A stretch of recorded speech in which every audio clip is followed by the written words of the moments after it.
Apresentação nem eu, nem a Mayara. Tudo bem. Muito bem, então. Pessoal, bom dia mais uma vez.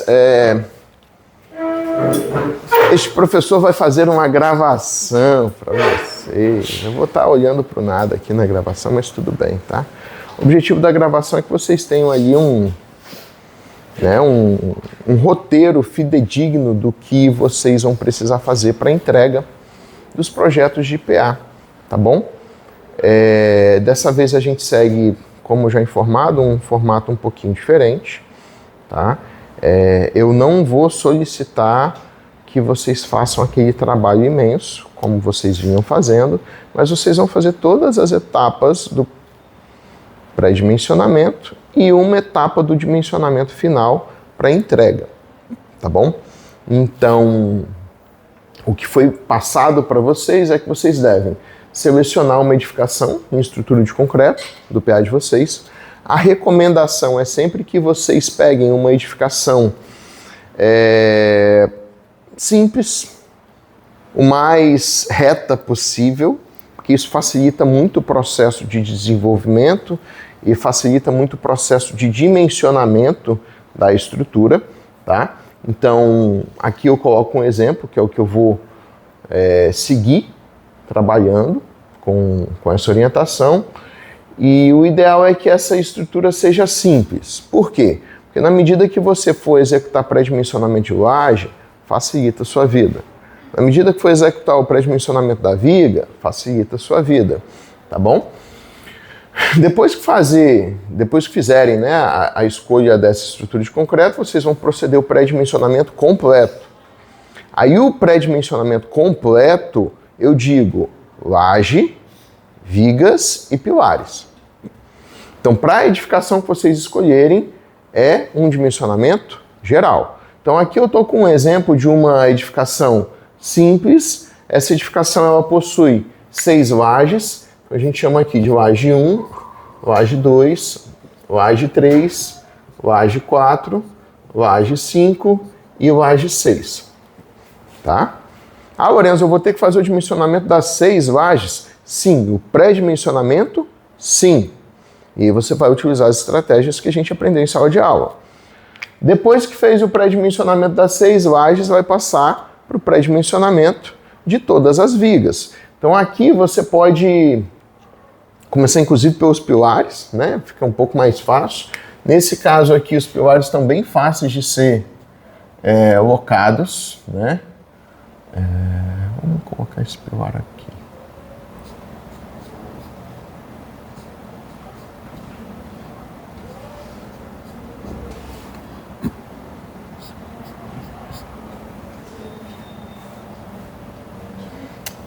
Esse aqui vamos colocar aqui assim.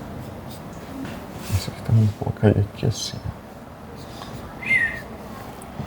Vou colocar eles na vertical por conta do vão maior.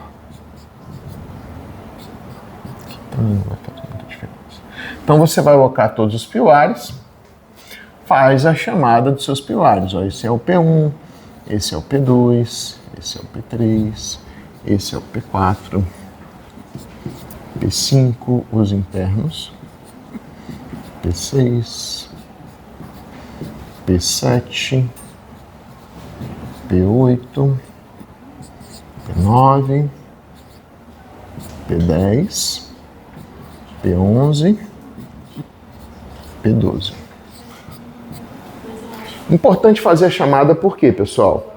Na hora que você for apresentar uma tabela ilustrando, né, e identificando as seções, você tem tudo bem identificado. Então você vai ter lá o P1, P2, P3, P4, P5, P6, P7, P8, P9, P10, P11, P12. Você faz a sua tabela de identificação dos pilares. Tá bom?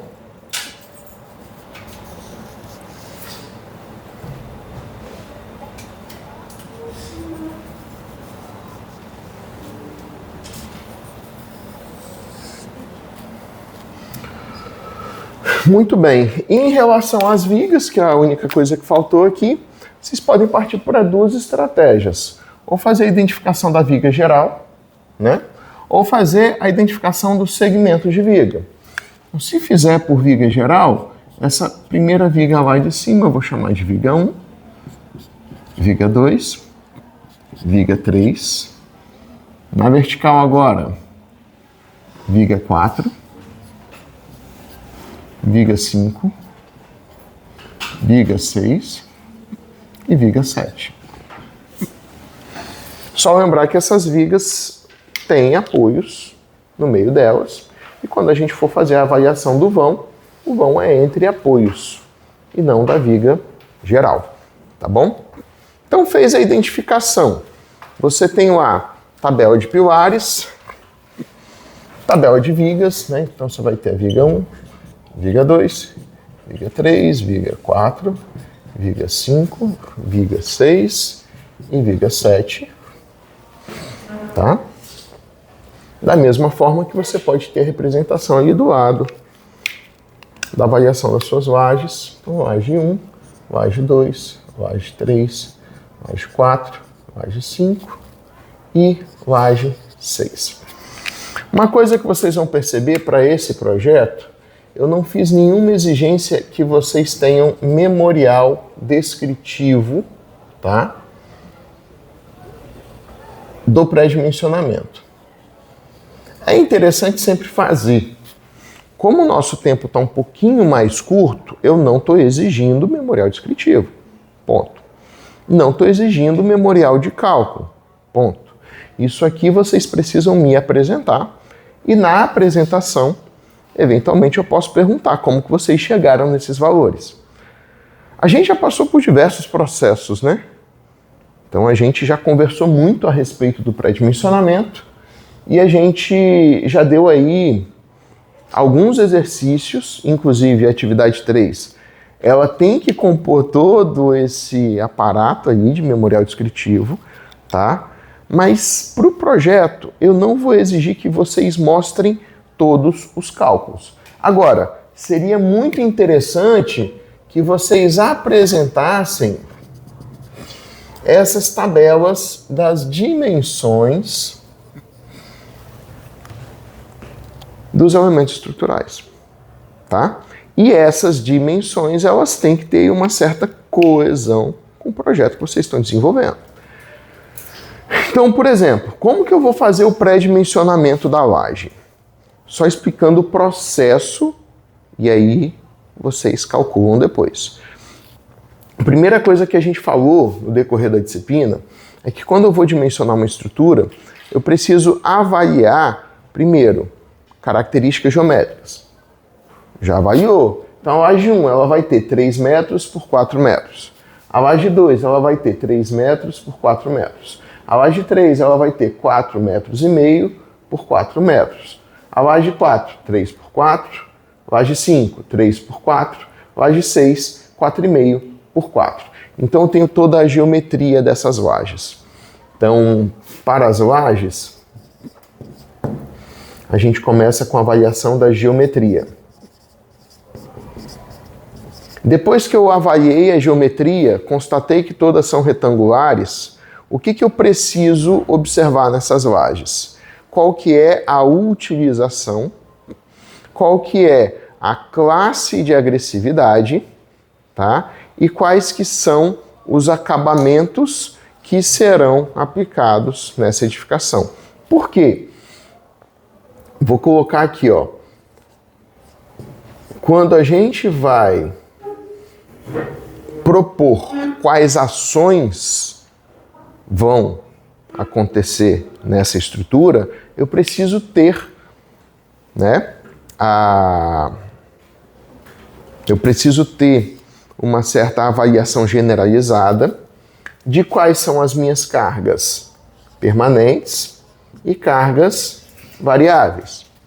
Então aqui eu tenho ações permanentes que podem ser peso próprio,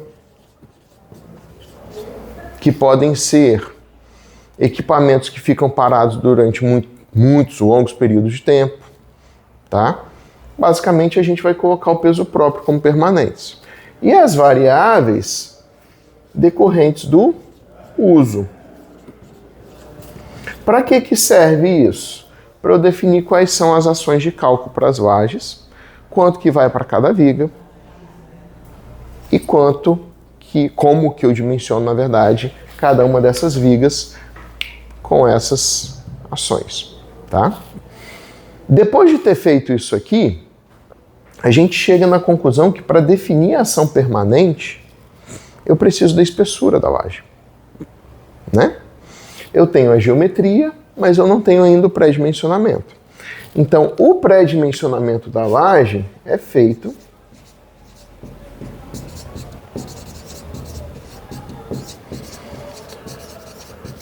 considerando a utilização, tá?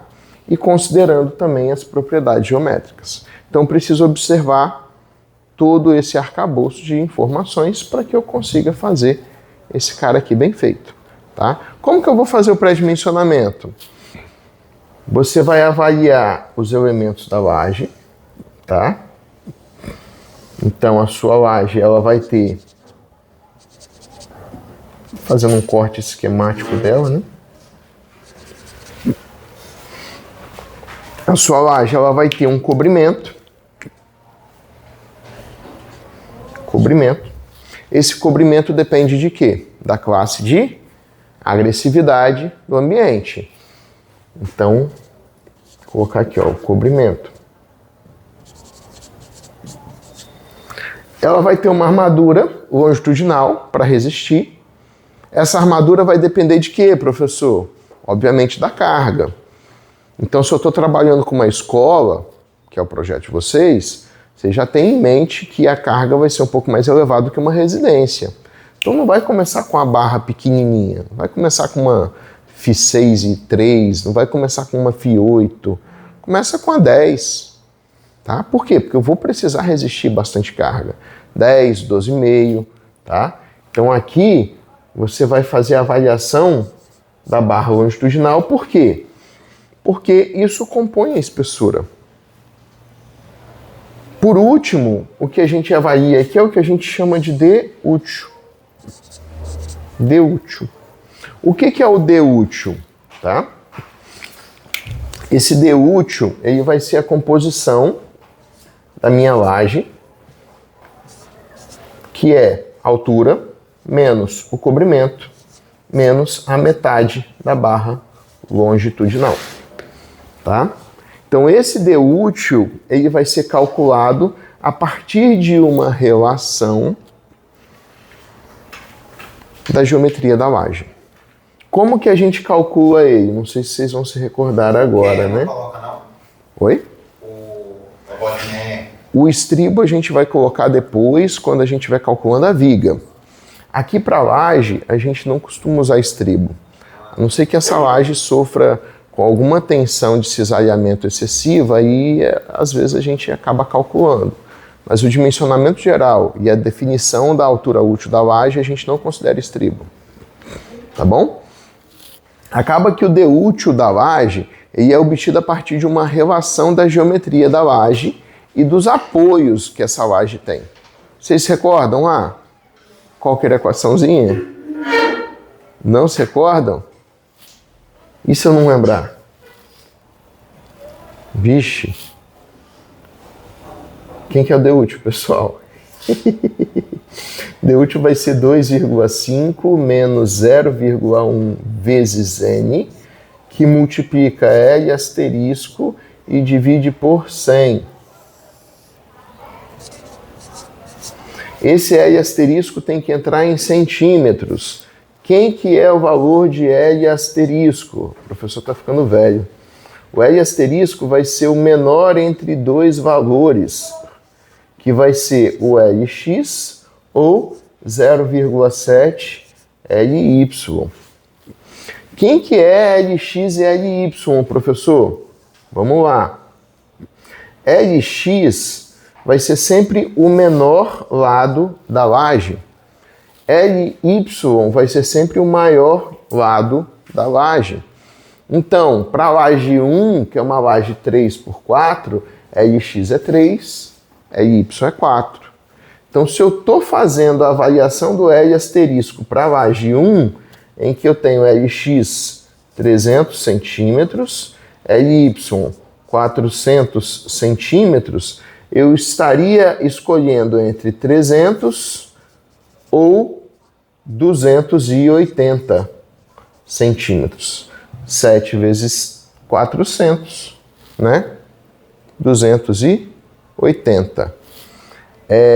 Como o L asterisco será o menor valor, eu adotaria 280 centímetros.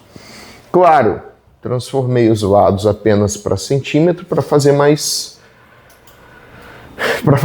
conta aqui, na verdade, né? Já vou adotar aqui em centímetro. Então, o primeiro termo, que é o L asterisco, já está declarado. Os outros termos, né? 2,5 menos 0,1n. O que é esse n? Esse n é a quantidade de bordas engastadas ou de bordas adjacentes que a gente está vendo nas lajes. Então, para o caso da laje 1, quando eu separo a laje 1, que está aqui embaixo, né? Vou redesenhar ela aqui, ó. Laje 1. Ela não tem nada adjacente acima, nada adjacente à esquerda. Mas a laje 1 tem adjacência com a laje 4 abaixo e a laje 1 tem adjacência com a laje 2 à direita. Então essa laje, ela possui n igual a 2. Ou seja, ela possui dois lados com lajes adjacentes. Isso faz com que ela tenha dois lados engastados em lajes adjacentes. Tá bom? A gente não chegou a ficar discutindo a respeito das regras para ser ou não ser adjacente. Mas eu estou colocando para vocês que sempre que tiver uma laje do lado, vocês vão colocar como se essas lajes fossem engastadas umas nas outras. Tá bom? Vamos fazer essa simplificação para facilitar a nossa vida. Então, tendo dois lados adjacentes e tendo o valor de L asterisco, a gente já consegue calcular quem que é o D útil dessa laje. O D útil dessa laje vai ser 2,5 menos 0,1 vezes 2, ou seja, 2,5 menos 0,2, que é igual a 2,3, vezes 280 sobre 100. Então, 2,3 vezes 2,8. Ó, 2,3 vezes 2,8. Isso aqui dá quanto, meninos? Eu agora estou sem celular, né? Deixa eu ver se eu trouxe a calculadora aqui para facilitar também. Trouxe a calculadora. Então, vamos lá. 2,3 vezes 2,8 está dando 6,44. 6,44 centímetros. Ou seja, o D útil dessa laje seria de 6,44. D útil. E quem que seria a altura? Ora, a altura não é composta pelo D útil, cobrimento e o φ. Na verdade, eu coloquei aqui φl, né? Sobre 2, porque o D útil pega na metade do φl. Então, quando a gente for calcular a altura vai ser D útil mais cobrimento mais o φl sobre 2. Então, se eu estou girando na faixa de 6,44, a gente pode colocar aqui embaixo que a altura vai ser 6,44. Considere um cobrimento de 2,5, por exemplo, 2,5, mais considere uma barra longitudinal de 10 milímetros sobre 2, 0,5 centímetros, tá? Então, fazendo considerações que eu ainda não declarei, mas que você vai precisar declarar no seu trabalho, você está trabalhando aí com 9,44. Não vai colocar número quebrado no seu projeto. Jogue essa espessura para 10 centímetros. Ou seja, eu fiz todo um exemplo de pré-dimensionamento para definir qual que é a espessura da laje 1. Quando você for fazer isso no seu trabalho, a sugestão que eu dou é: faça uma das lajes com pré-dimensionamento calculado à mão. E depois faça um planilhamento dessas equações no Excel para que vocês consigam ter uma facilidade no processo de pré-dimensionamento. E aí depois as demais lajes vocês vão mudando dentro desse planilhamento as informações e vocês vão obtendo as relações do pré-dimensionamento. Então para a laje 1, por exemplo, ó, ela é uma laje de 3 por 4 metros e a espessura de 10 centímetros. Você já tem aí ela. Para a laje 2, o que você vai ter? Também uma laje 3 por 4 metros. Qual que vai ser a espessura dela? Vai. Não sei. Elas não são iguais, né? Elas são iguais, mas a laje 2 ela passa a ter quantas bordas adjacentes? Ela passa a ter 3 bordas. Aí você pode me questionar, tá, Lorenzo, mas elas são adjacentes, eu vou colocar uma com espessura diferente da outra? Você pode, não tem problema. Se você tiver, por exemplo, numa grande construtora e você percebe que a laje 2 pode ser calculada com 9 centímetros, e isso está dentro da permissão da norma, você coloca 9. Por quê? Porque você vai economizar uma capa de 1 centímetro para toda aquela laje. Aquela economia gera baixa no peso estrutural, economia de materiais e economia de aço no final das contas, tá? Agora, você pode estar dimensionando um único bloco e pela facilidade construtiva, às vezes você decide que vai fazer todas as lajes com a mesma espessura. Tá ótimo, desde que você declare aquilo. Lembrar que isso é um pré-dimensionamento, não é o dimensionamento final. Então você pode tomar escolhas, pode fazer, né, um pré-dimensionamento baseado na experiência, desde que o pré-dimensionamento esteja dentro dos questionamentos normativos. Tá? Então o último passo aqui seria comparar com os valores mínimos da NBR 6118.